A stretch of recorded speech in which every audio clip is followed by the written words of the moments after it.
YouTube is 360. All right, we ain't gonna do that. Y'all gonna see the intro. All right, listen, YouTube, check it out. In this video, I did a high burst taper, okay? A high burst taper. Some of y'all gonna be like, ah! Listen, relax, okay? It's a thing, okay? But check out my shirt though, all right? Check out my shirt though. Hard work, dedication, motivation, consistency. The will to keep going when the going gets tough and the tough gets going, you go. Come on now, check out the shirt. Check out the shirt. Listen, I'm working on something right now. It's brewing, okay?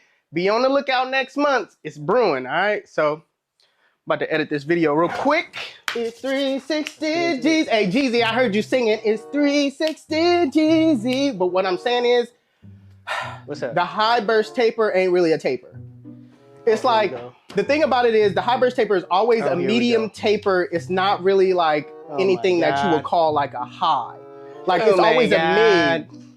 What are you oh my God about? What I'm saying is but real. You're really not talking about nothing. I'm talking about everything. What are you talking about? The thing about it is you're really not talking about nothing, bro. I am trying to educate you.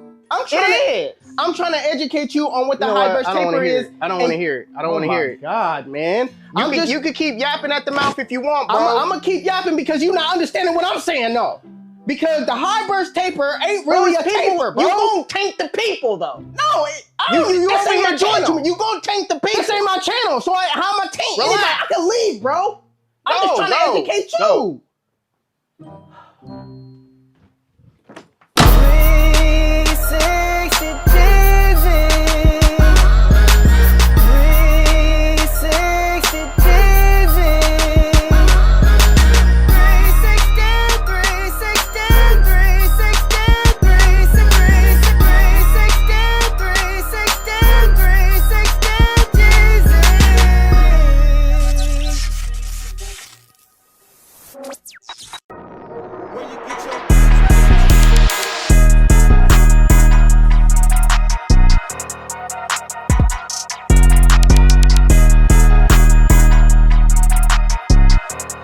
Alright, YouTube, so before you start cutting, like always, comb the hair out first or pick the hair out, whatever the hair condition is. You want to make sure that you stretch the hair out first, lay it down.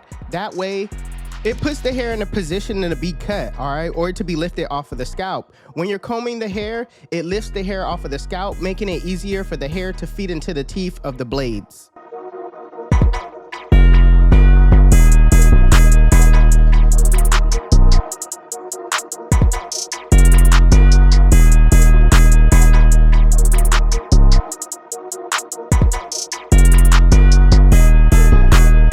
So my client wanted a 1.5 on the top.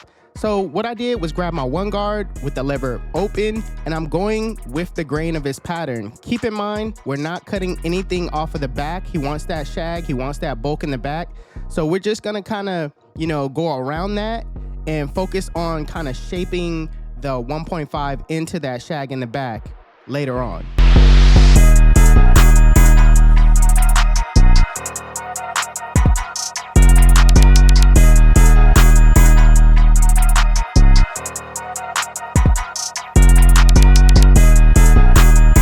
So now that we have the front taken care of, it's down to the length that we want.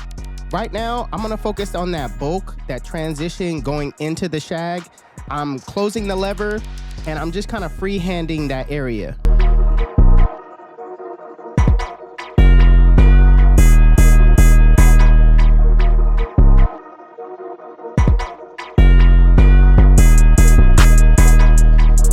So moving on to the taper, I'm gonna do a high burst taper, and I'm gonna start off by setting my bald line in a triangle-like shape or an arrow-like shape. What this does, it creates the shape right out of the gate. You don't have to create the shape as you go along.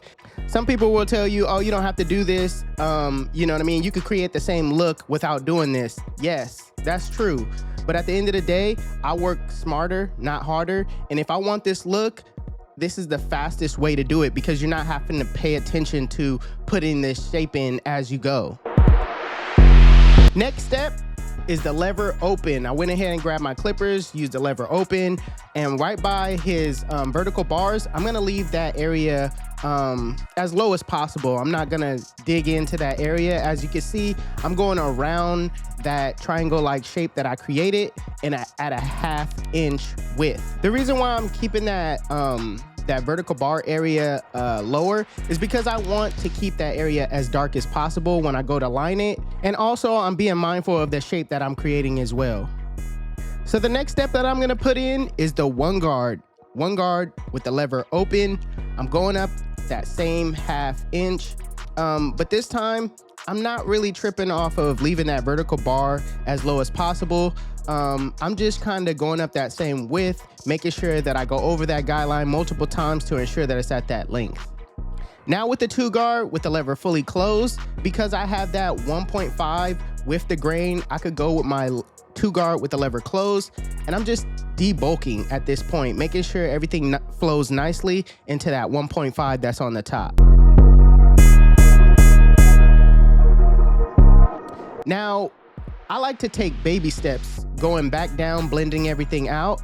So I went ahead and put back on my 1 guard with the lever open, and I'm just cleaning up that area between the 1 and the 2. This is basically detailing as you go back down. So like I said, baby steps, right? So what I did was close the lever on that 1 guard, and I'm kind of in a flick out motion, flicking out that middle line. Now, this is not gonna take the line out completely. What this does, all you're doing is you're gonna soften up that middle line, making it easier for you to take it out with the next step. So for those that don't know what a flick out method is, it's basically a fast paced motion. It's like a controlled scoop out motion. Now putting on this 0 guard with the lever fully closed, using only your corners. In a flick out motion, flick out that middle line. Make sure you keep control of the hair by brushing down as you go.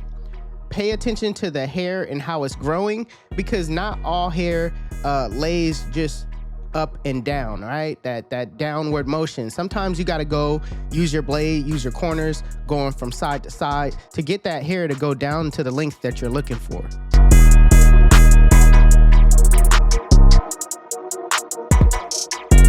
Again, baby steps, all right? I went back with my lever open, and I'm just kind of detailing those areas where the 0 guard close couldn't really take out, those bulk areas. And I'm just detailing as I go, making sure that, I really pay attention to how this blend is coming out, all right?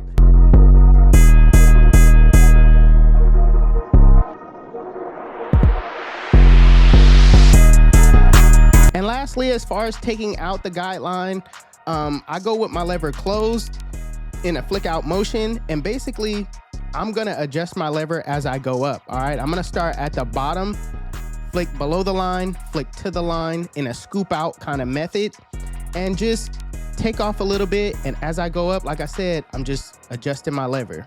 There's many ways you could take out the bottom line as well. You don't have to do it this way.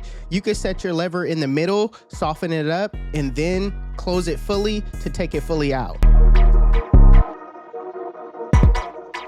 So lastly, here is where you spend the bulk of your time, all right, as far as, focusing on the blend, is detailing, all right? Detailing is extremely important.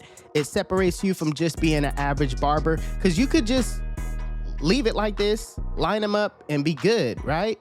But me, I always want to be a step above the rest. I always want to give my clients a little bit more than just basic or average. You know what I mean? How I do this is I refer to the mirror. The mirror shows me a different perspective on the blend than just seeing it head on, all right? Also, if you don't have access to a mirror, rest your eyes. I found that to be useful as well. When you're looking at the blend, sometimes you could kind of be blinded and, kind of get stuck in that trance of just looking at something for so long you can't really see it. So you need to refresh your eyes, come back to the blend, and just use your corners in areas where you see bulk.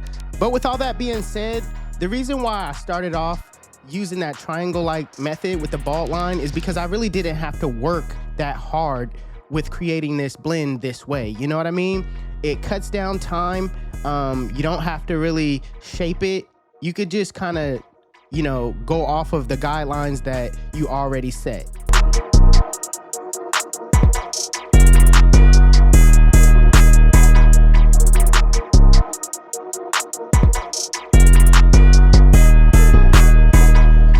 you do on the right side, you must do on the left, all right? Or vice versa, it really doesn't matter which side you start with. Just make sure you do the same exact steps. And occasionally check, the other side to see if you're actually keeping it even. But for the most part, if you do the same exact steps, the same exact width, it should come out the same. So right now I'm gonna prep the line by spraying some hold-in spray on my client's front line and brushing it in.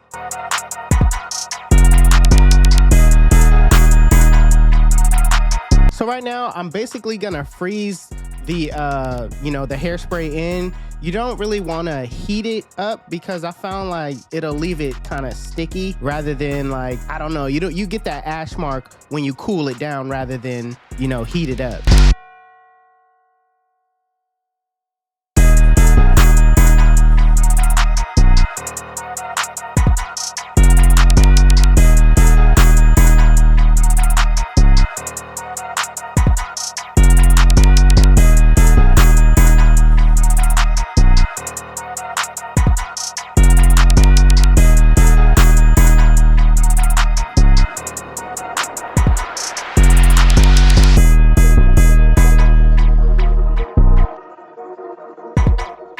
So while you're in school, I recommend not using enhancements. I recommend that you guys master the cut first before you start using enhancements. In school, you're supposed to be anti-enhancements. That's just how I was when I was in school.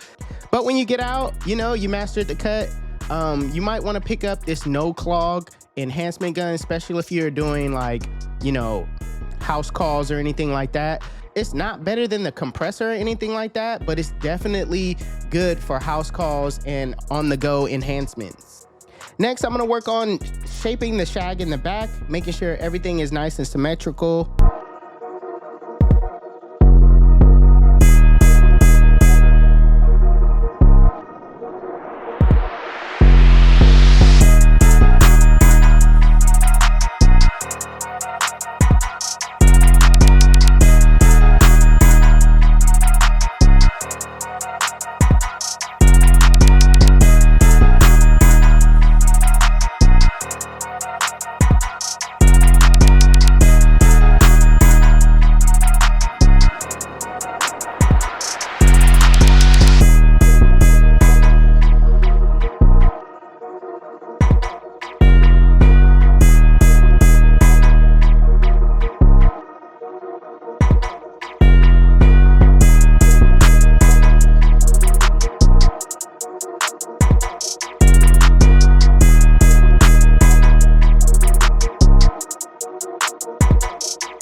So this is another part of the enhancements, which is the magic pencil.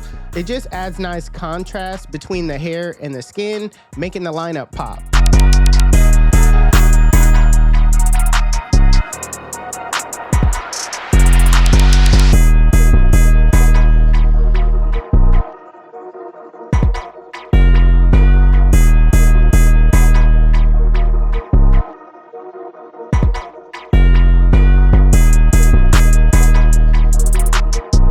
Listen, let me tell you why they call me 360. When they sit in my chair, I spin them in a full 360, and they come out looking like God did. YouTube, this is the cut. And if you like it, make sure you give it a thumbs up. If you're new to my channel, please hit that subscribe button. Also, HustleDreamProduction, that's my brother. He does all my beats. His YouTube channel will be linked in the description below. Make sure you guys go give him a follow. Also, if you want to know where you can find any tools that you've seen in my video, links will be in the description below. Otherwise, you guys can follow me on Instagram and TikTok. My TikTok is official360Jeezy and my Instagram is 360Jeezy. But it's your boy 360Jeezy, and I'm out of here.